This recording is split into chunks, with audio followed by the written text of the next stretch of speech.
I said that if you do not show yourself, I'm gonna urinate on your tomb. And next thing I know, like I felt like I was being choked.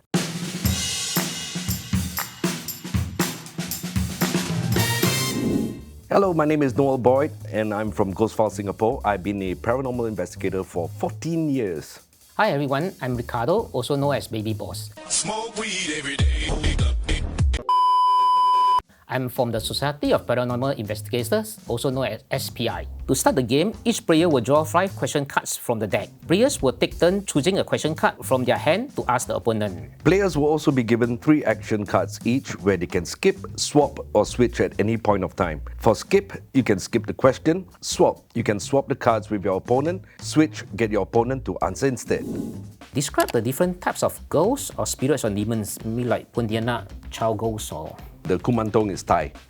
And that one people worship, they gotta put food and all. And then the Pontianak is supposed to be this female entity that's vengeful. Apparently she doesn't like men. It's kind of strange though, because a lot of stories that come out, right, it's always a female entity, right? You rarely hear a male. I always wonder why. Is it because men, they have this certain fear towards females and then, they don't want to say it? Like, I'm afraid of my wife. Right? I'm not afraid of anything in this world except cockroaches and my wife. But they're in 2 different categories, okay? I'm not saying cockroaches and my wife are the same, right? Don't you feel like a lot of stories is either about children, like child spirits, or usually females? They'll say there's a female entity. And then when I hear it's a male entity, that I get very excited. I go like, wow, really? Tell me all about it. Does one have to believe in ghosts and spirits in order to sense them? I would say no, because in modern days, there are actually a lot of gadgets or equipments that can actually test the change in the environment or surroundings. For example, we have an infrared thermometer.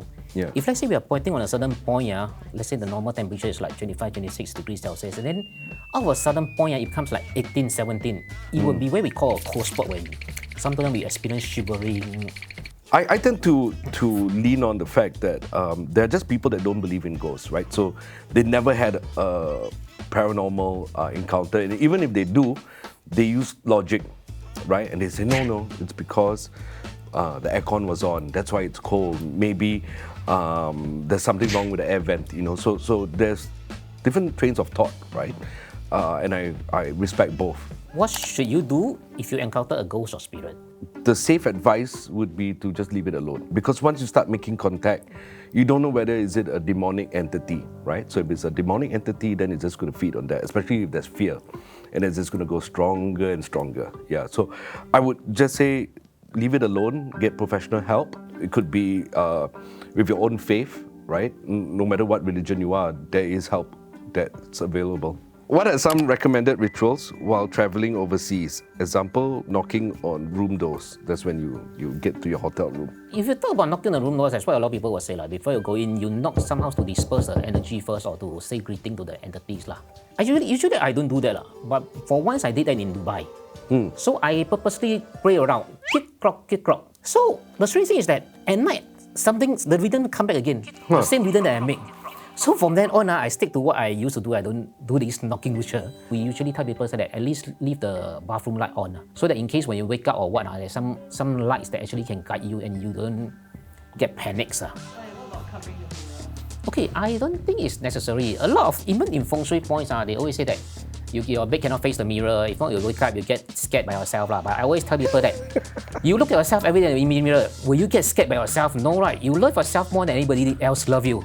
So you know how you look like, you know how your eyes look like, and then unless your wife don't put on makeup, then maybe. When does ghost hunting become dangerous? Oh, it becomes dangerous when, especially because I got children, right? I don't want to bring an entity back home that would disrupt the harmony in the house. So I always try my best to not let that happen. Like for us, I don't know whether you guys do this, but it's cleansing with sage.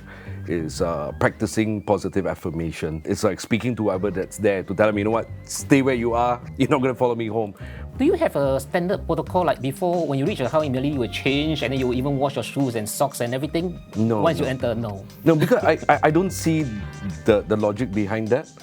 Yeah, like why is it just your clothes, or why is it you have to take a shower immediately when you get home? Because if you're going to practice that, then shouldn't you take a shower before you get home, I see, yes. What about you? I do change my set of clothes lah. I mean, but then to a certain extent, sometimes I even go to some crowded places first lah, before I reach home lah. That's why I say is to blend into the energy of the crowd, the laughter, and the people around there lah. Are there different categories of paranormal experiences, good versus bad? I would say every experience is different. So sometimes it may be just something fate or something we can debunk. But sometimes it can be something really we cannot explain, and we have further proceed for maybe some other help, really like religions or psychology or medical. I agree with the psychology part of it, right? Yes. Because I think a lot of people sometimes they may be actually going through issues. It could be even stuff like bipolar or depression, right? And then they actually see things that that's not there. So, but how do you differentiate between whether a person's having issues with their mental health or whether could it be a legit paranormal experience? Because we usually have a standard list of questions.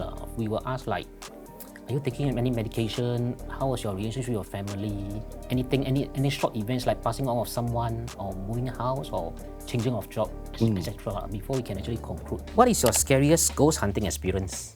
I think when I first started, I was very gung-ho, very rude, didn't respect the place, you know.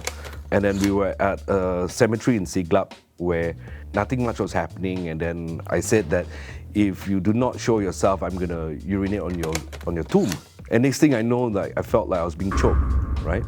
I couldn't breathe. I fell to the ground. The crew that I had then had to come and help me, and I had like fingerprint marks, you know, on my neck. So that was very real. And then this friend of mine, he said, you know, he's going to this Bomo in Johor, and I said, okay, I want to follow. I want to see what he does. And then when we get to his house, right, he doesn't want to talk to my friend. He wants to talk to me. So he got me to sit down and all. And he said, you know what? There's something following you. And then he said that this thing followed me from a cemetery. It's the guardian. It's a female, and it wants me to kill myself. He put like my feet on his lap, and all he did, right, it's an old man, you know, all he did was to touch, and I felt the most extreme pain. Yeah, the mucus coming up from my nose, I was crying and all, yeah. But after that, everything got better slowly. I had one which I went to Cambodia. It's quite a popular tourist designated place. When they did some torture inside, there's still some blood stains on the wall, everything. When I asked him whether you want to go to the washroom, he said, no, what if you go to the washroom, something follow you back? He said, hey, don't say like that. It's not right. So we left and we went back to the hotel. When we woke up that time, and I saw a number of these footprints near along my bed. Actually, I have the photos. You can see very clearly it's footprints, it's not shoe prints. 2 days later, I went to Thailand with my another friend. When I bought a taxi, when I was about the light, the taxi asked me, you know, was that 2 person or 3 person? He said that I really see 3 of you, but when you get out of the taxi, it's only you 2. I don't know why.